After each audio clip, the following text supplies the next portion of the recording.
خوب اعوذ باللہ من الشیطان الرجیم بسم اللہ الرحمن الرحیم الحمد للہ رب العالمین وصلی اللہ علی محمد وآلہ الطاہرین اللهم صل على محمد وآل محمد وعجل فرجهم. ہاں، نہج البلاغہ کے تیسرے حصے یعنی کلمات قصار سے حکمت نمبر یا کلمہ نمبر 38 تک پہنچے تھے، جس میں امیر المومنین علیہ السلام نے اپنے بیٹے امام حسن مصطفیٰ علیہ السلام کو 4 باتوں کی تعلیم دی ہے۔ امام فرماتے ہیں ابن الحسن، اپنے بیٹے امام حسن علیہ السلام سے، یا بنیہ، اے میرے بیٹے، احفظ عنی اربعا و اربع، اے میرے بیٹے 4 اور پھر 4 باتیں، 4 میں 4 باتیں، سمجھ رہے ہیں؟ یہ اربن کی تکرار ہے، سمجھ رہے ہیں؟ یاد کر لو، سیکھ لو۔ لا یضرک ما عملت معہن، لا یضرک، تم کو ضرر نہیں پہنچا سکتے، نقصان نہیں پہنچا سکتے، ما عملت معہن، اگر ان کے ساتھ تم عمل کرتے رہو گے، یعنی ان 4 چیزوں کی طرف اگر توجہ رہے گی، ان 4 چیزوں کی پابندی کے ساتھ پھر کچھ بھی کرو گے، تمہیں کوئی چیز نقصان نہیں پہنچا سکتی۔ ان اغنى الغنى العقل، پہلی چیز، ان اغنى الغنى العقل، سب سے بڑی مالداری، سب سے بڑی ثروت مندی کیا ہے؟ عقل ہے۔ لہذا عقل سے کام لینا، عقل کو عمل کا معیار بنانا، دیکھنا کہ عقل اس کے بارے میں کیا حکم رکھتی ہے، کیا فیصلہ کرتی ہے۔ وَأَكْبَرُ الْفَقْرِ الْغُمُقِ، سب سے بڑی غربت، سب سے بڑی ناداری حماقت ہے، بے وقوفی ہے۔ لہذا حماقت اور بے وقوفی سے بچنا۔ وَأَوْحَشَ الْوَحْشَةِ الْعُجُوبِ، سب سے خوفناک چیز، سب سے ڈراؤنی چیز وہ کیا ہے؟ خود پسندی ہے۔ ڈراؤنی چیزوں میں، وحشتناک چیزوں میں سب سے وحشتناک چیز کیا ہے؟ خود پسندی ہے، اپنے آپ کو دوسروں سے افضل، بہتر سمجھنا۔ وَأَكْرَمُ الْحَسَبِ حُسْنُ الْخُلْقِ، اور شریف ترین حسب، ایک ہوتا ہے نسب اور ایک ہوتا ہے حسب و نسب بولتے ہیں۔ نسب یعنی خونی رشتہ، آپ کس خاندان سے ہو، باپ کون ہے، دادا کون ہے، سمجھ رہے ہیں؟ قبیلہ کیا ہے آپ کا، ذات پات کیا ہے، یہ تمام چیزیں آ جاتی ہیں انسان کے نسب میں۔ حسب انسان کی اپنی شخصی امتیازات، حسب یعنی اپنے شخصی امتیازات، آپ کے خود کے کیا کمالات ہیں، کیا نظریات ہیں، کیا اعمال ہیں، کیا کردار ہے، آپ کے اندر کون سی خوبی ہے، اچھائی ہے، برائی ہے، اس کو کہتے ہیں حسب۔ انسان کے ذاتی کمالات کو کہا جاتا ہے حسب، سمجھ رہے ہیں؟ بہترین اور شریف ترین حسب یعنی انسان کی پہچان حسن خلق ہے۔ حسن خلق تمہارے پاس ہے، یہ حسب تمہیں نسب سے بے نیاز بنا دے گا، یہ تمہاری پہچان کے لیے کافی ہے۔ جہاں انسان کا نسب کام نہیں آتا ہے، وہاں انسان کا حسب کام آتا ہے۔ انسان کی اپنی خوبیاں خاندان کی خوبیوں سے بڑی چیز ہے نا؟ آپ بڑی خاندان سے تعلق رکھتے ہو، ماں باپ بہت بڑے نامور اور فیمس اشخاص میں سے تھے، لیکن تمہارے اندر کوئی خوبی نہیں ہے، فرض کر لو، تو حسب و نسب سے تمہیں کیا مل جائے گا؟ حسب و نسب، حسب تو تمہیں، نسب تو تمہیں کہیں کسی مقام پہ، کسی منزل پہ نہیں پہنچا سکتا۔ اس نسب سے تمہیں کیا ملا؟ عالی نسب رکھ کے بھی تم پست کہلاؤ گے. نسب عالی ہے لیکن تمہارا کردار پست ہے، تو نسب عالی رکھ کے بھی کیا کہلاؤ گے؟ بولو پست کہلاؤ گے. نوح کا بیٹا نبی کا بیٹا ہو کر کے بھی لیس من اہلک انہ عمل غیر صالح ہو گیا، غیر صالح بن گیا بھائی نبی کا بیٹا. نسب بڑا معتبر تھا لیکن حسب بڑا پست تھا، تو نسب کام نہیں آیا. اس کے برعکس اگر ہو جائے نسبی اعتبار سے انسان بڑا پست ہو، ناشناختہ ہو، لیکن اس کے اپنے کارنامے، اس کا اپنا حسب عالی ہو، تو اس کا یہ حسب اسے بلند کرنے کے لیے کافی ہے. انسان کے اپنے نظریات، اپنے اعتقادات، اپنے خیالات، اپنے اخلاق، اپنے کردار سب سے بڑی چیزیں. چلیں یہ 4 چیزیں ہو گئی.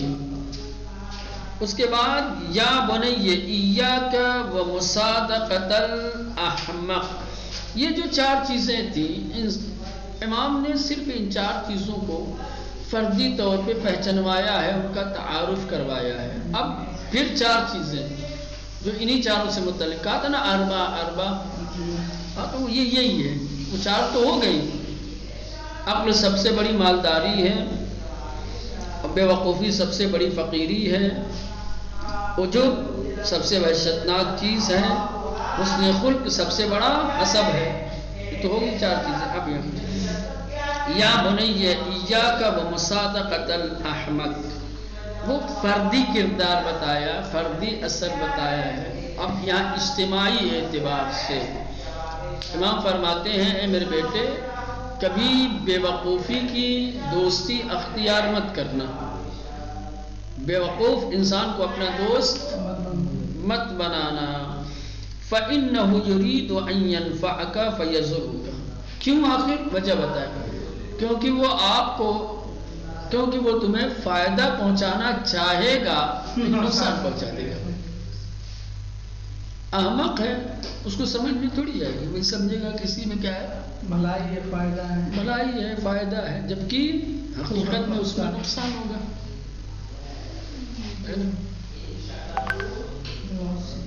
یا بنیا، اے میرے بیٹے، ایاک، ایاک جو آتا ہے اب یہ جانتے ہیں کس کے لیے آتا ہے؟ ایاک تحذیر کے لیے آتا ہے.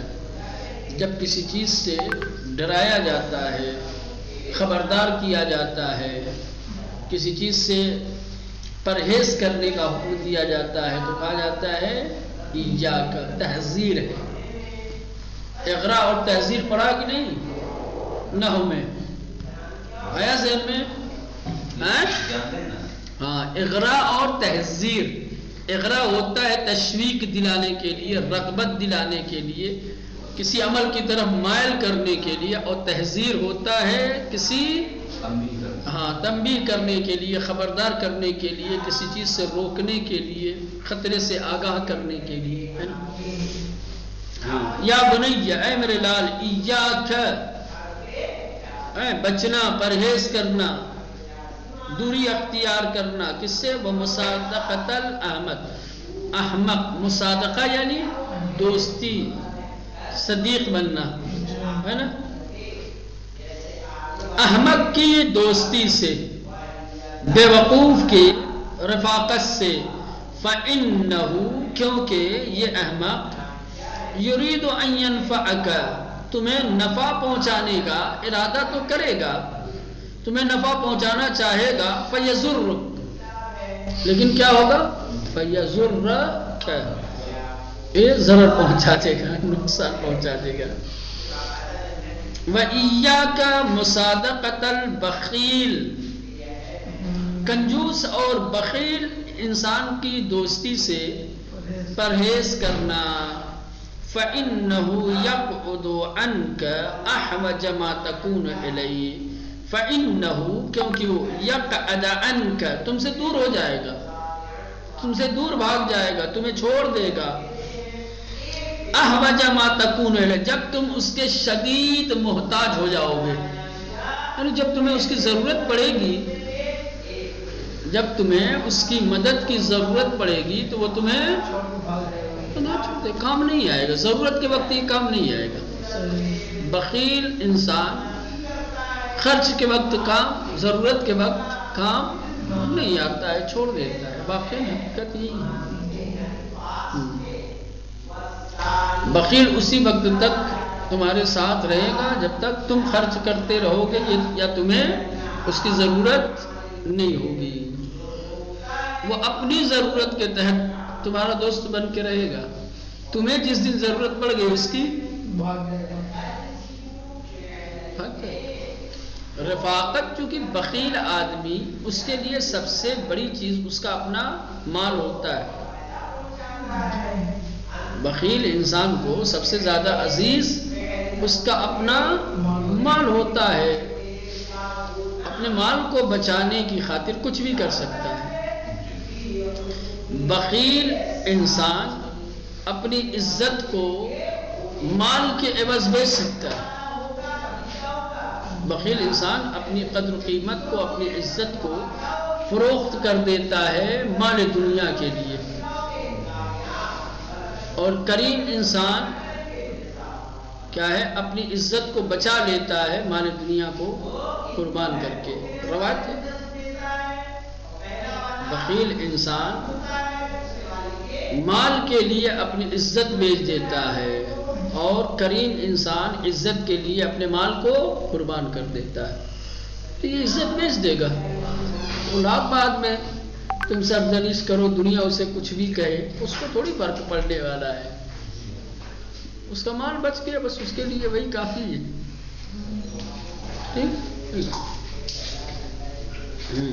وَإِيَّاكَ وَمُصَادَقَةَ الْبَخِيلِ، میرے بیٹے حسن، بخیل کی دوستی اور رفاقت سے پرہیز کرنا۔ فَإِنَّهُ يَقْعُدُ عَنْكَ، وہ تم سے دور ہو جائے گا۔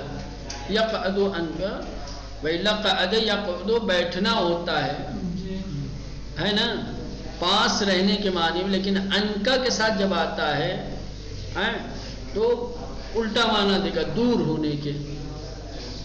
ٹھیک، فَإِنَّهُ يَقْعُدُ عَنْكَ، وہ تم سے دور ہو جائے گا۔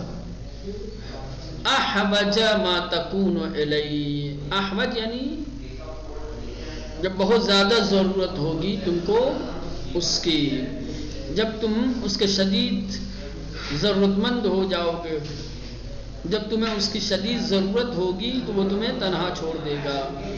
وَإِيَّاكَ وَمُصَادَقَةَ الْفَاجِرِ فَإِنَّهُ يَبِيعُكَ بِالتَّعْفَافِ، اے میرے بیٹے حسن، فاجر، فاجر جانتے ہو کس کو؟ فاجر کہا جاتا ہے گنہگار انسان، بے دین، سمجھ رہے ہیں، جو حلال حرام کی پرواہ نہیں کرتا، وہ کیا ہے؟ فاجر ہے۔ وَإِيَّاكَ وَمُصَادَقَةَ الْفَاجِرِ، گنہگار انسان کی، فاجر شخص کی دوستی سے پرہیز کرنا۔ فَإِنَّهُ، کیونکہ فاجر، يَبِيعُكَ بِالتَّعْفَةِ، کیونکہ یہ فاجر گنہگار تمہیں کم قیمت میں بیچ دے گا۔ خاص طور سے ہم طلباء اور علماء کے لیے یہ چیز بہت زیادہ اہمیت رکھتی ہے۔ کبھی کبھی ہم لوگوں کو ہمارے اپنے اعمال سے وہ نقصان نہیں پہنچتا جو ہمارے رفیقوں اور دوستوں کے اعمال سے ہمیں پہنچ جاتا ہے۔ ہم گاؤں بستی میں جاتے ہیں، کسی کو بھی اپنا دوست بنا لیتے ہیں، رفیق بنا لیتے ہیں، سمجھ رہے ہیں، فاسق، فاجر، ایماندار، بے ایمان، ٹھیک، دیدار، بے دین، سب کو بنا لیتے ہیں۔ تو واقعی وہ کبھی کبھی ہمارا فائدہ اٹھا لیتے ہیں، سمجھ رہے ہیں، ہمارے بہانے سے کوئی ایسا کام کر بیٹھتے ہیں کہ واقعی ہماری ارزش خطرے میں پڑ جاتی ہے، ہماری عزت خطرے میں پڑ جاتی ہے، لوگ کہنے لگتے ہیں اس کے عمل کی نسبت ہماری طرف دینے لگتے ہیں۔ یہ بیچنے کا مطلب یہ نہیں کہ واقعی تمہیں لے جا کر کے کسی بازار میں بیچ دے گا، وہ تمہاری عزت کی پرواہ نہیں کرے گا۔ مولانا نے ہدایت کی آپ یہ کر دیجیے۔ ہاں، تمہاری عزت کی پرواہ نہیں کرے گا، تمہاری عزت کو نیلام کر سکتا ہے کسی بھی وقت۔ چلیں بات سنیں۔ وَإِيَّاكَ وَمَصَادَقَةَ الْكَذَّابِ، جھوٹے انسان سے، جھوٹ بولنے والے انسان سے دوستی مت کرنا۔ فَإِنَّهُ كَالسَّرَابِ، کیونکہ جھوٹا انسان سراب جیسا ہوتا ہے۔ سراب چمکیلی چیز، کون یہ شراب نہیں، میں جانتا ہوں نشے والی، میں جانتا ہوں۔ شراب کہا جاتا ہے روڈوں پر جناب جب جاتے ہیں روڈوں پر آگے ایسا لگتا ہے کہ پانی رہتا ہے، یعنی جو چیز حقیقت نہیں ہے، ہاں جس چیز کا وجود نہیں ہے وہ چیز نظر آتی ہے، دکھائی دیتی ہے۔ یاد آپ اسلام میں ہے۔ ہاں، اس میں بھی معنی دیا ہوا ہے، دیکھ لینا۔ آپ نے حاشیہ نہیں لیا تھا؟ نہیں، میرے میں نہیں ہے، کتاب ہے چار نہیں۔ چار کا حاشیہ دیا، 4 اور 4 کا مقصد شاید یہ ہے کہ پہلے 4 کا تعلق انسان کے ذاتی اوصاف خصوصیات سے ہے، اور دوسرے 4 کا تعلق اجتماعی معاملات سے ہے اور کمال سعادت مندی ہے، یعنی انسان کی ذاتی زیور کردار بھی آراستہ کرتا ہے اور اجتماعی برتاؤ کو صحیح کرتا ہے۔ وَإِيَّاكَ مُصَادَقَةَ الْكَذَّابِ، میرے بیٹے حسن، جھوٹ بولنے والے شخص کی دوستی سے دور رہنا۔ فَإِنَّهُ كَالسَّرَابِ، جھوٹا انسان سراب جیسا ہوتا ہے۔ يُقَرِّبُ عَلَيْكَ الْبَعِيدَ وَيُبْعِدُ عَلَيْكَ الْقَرِيبَ، وہ بعید کی چیز کو تم سے قریب کر دے گا اور قریب کی چیز کو تم سے دور کر دے گا۔ جھوٹا انسان اگر کچھ بھی کر سکتا ہے، جھوٹا انسان ہے کچھ بھی کر سکتا ہے۔ اگر سیاست سے کچھ دلچسپی ہے، اگر نیتاؤں کے بھانسڑ وسڑ سنتے ہیں، خاص طور سے ہمارے ملک کے وزیر اعظم کے، تو پھر اس کو اچھی طریقے سے سمجھ سکتے ہیں کہ کس طریقے سے دور کی چیزوں کو قریب اور قریب کی چیزوں کو دور کیا جاتا ہے اور دکھایا جاتا ہے۔